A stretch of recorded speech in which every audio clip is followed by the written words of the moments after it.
Hello everyone, Shirley here. Today we're back to look at Artificer Xy'mox once again, only on Mythic difficulty this time around. I know I just recently covered him on Heroic, but this version is just so much more enjoyable, and there's so many optimizations that I can still make on this fight, so I wanted to talk about it today. Jumping right into this one, I'm playing mostly standard single target. However, I am playing Kyrian for this because I didn't know exactly how much burst damage we were going to need for the adds, because there are adds on the Mythic version of this fight. There's definitely some cooldown optimization that I could be doing a little bit later, but other than that, my talents, I am using Impending Victory for this one, because I'm going to be going over to 2 of the platforms. Highly recommend it for this fight in particular, because it can get a little bit sketchy if you're only sending over 1 healer and, you know, things can fall behind. But anyway, on the pull here, I'm going to go ahead and use all my CDs because they'll be back up, because I'm going to the second platform, depending on how your raid team decides how to split your raid groups. But during the first tank mechanic there, the tank bomb, it's tempting to just immediately charge back in after you go through the portal from that first ring. Don't do that, because you'll be on the tank and explode. If you're moving back towards where we're baiting these traps on the side at least. But other than that, we're going to go ahead and rotate my next Warbreaker here. Not my Spear though, because it won't be back up in time, because I'm only hitting 1 target. Speaking of which, I'm using Mechanicos on this, so getting a little bit of CDR from him. And it might be tempting during our first intermission here to blow CDs as they come back up on all these juicy ads, but don't do that if you're going to the second platform like I am, because we're going to be needing those for the casting ads on the second platform.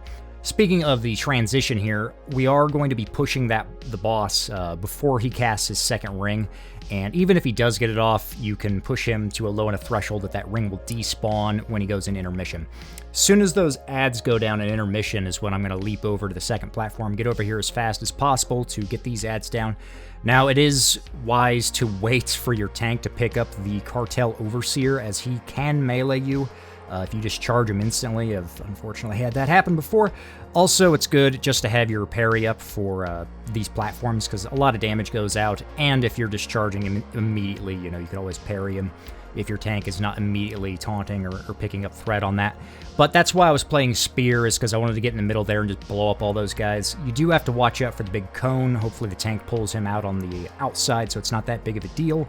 And once they all go down, it's very tempting to run over to the edge and heroically back on the boss, just to get some uptime in. For future kills, that's probably possible, actually, if you kill him or kill all the ads fast enough. However, if you mistime it or go too late, the ring will spawn right on the edge over there, and it will instantly kill you. So you can just hang back like I did there, or, you know, you could chance it and try to jump over with Heroic Leap and go back.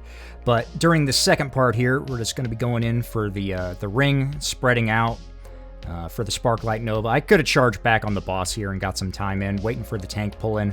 That also would have been a good time right there to go ahead and use my Spell Reflect to help negate some of that tank bomb damage. Spell Reflect, you should probably be using it every single time that goes out. The Nova, or the Sparklight Nova itself, doesn't do that much damage unless you're accidentally stacking on people. So I would just save Reflect for all those tank bombs. And we go ahead and push into the second intermission here. Once again, really tempting to blow all my cooldowns on these guys, but I'm not, because I'm going to be going back to the third platform. So we're just going to use Sweeping Strikes here and attempt to cleave all these guys down with Dreadnought lines and executes and whatnot. Speaking of which, when I first came back to this platform, my Warbreaker came back up and I used it. I held my Spear because I wasn't exactly sure what the timing would be. You could probably go ahead and Spear back there, and it would have been fine if you're playing Kyrian.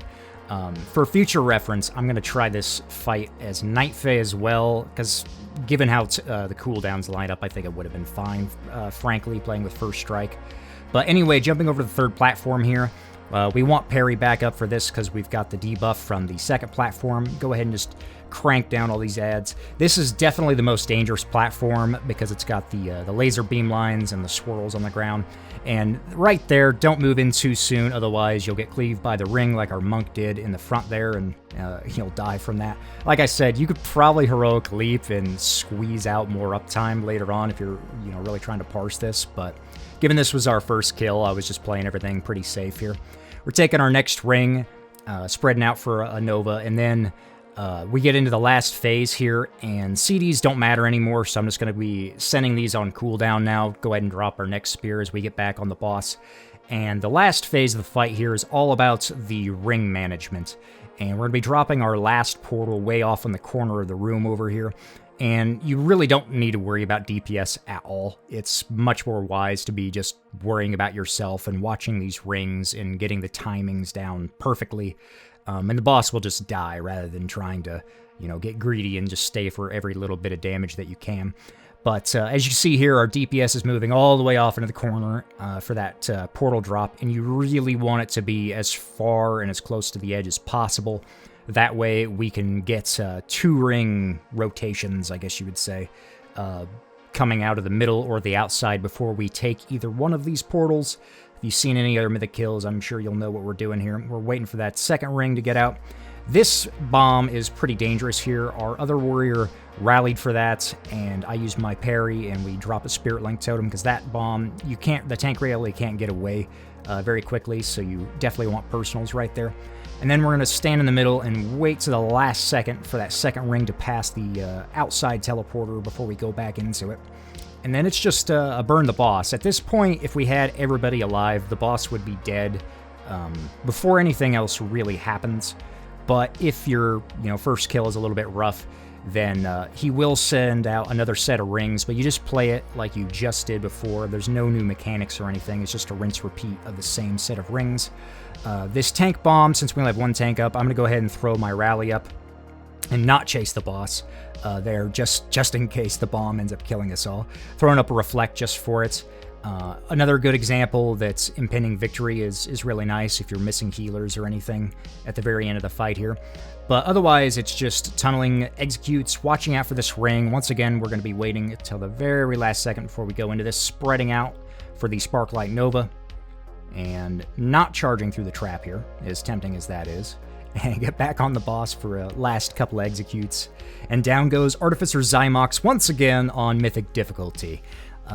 Really fun fight. I'm excited to try it again as Night Fae. If you guys have any questions or comments, please leave them down below.